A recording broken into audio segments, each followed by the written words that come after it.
sa Limited edition ano siya no? ha? Limited edition. Limited editions only.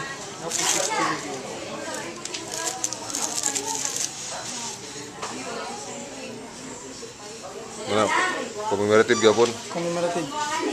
So kini siya, which part is kini nga part is wala siya signs.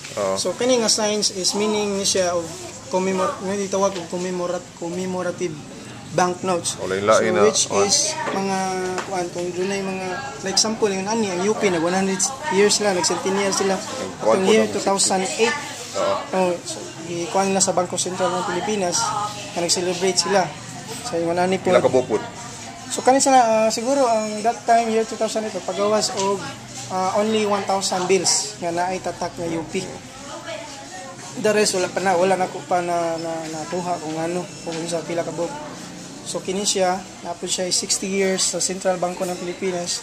The focus good 1949 to year 2009. So Central Banking in the Philippines. Sa kamera na ako lang dito. So ano siya nabilong ni siya sa commemorative banknotes.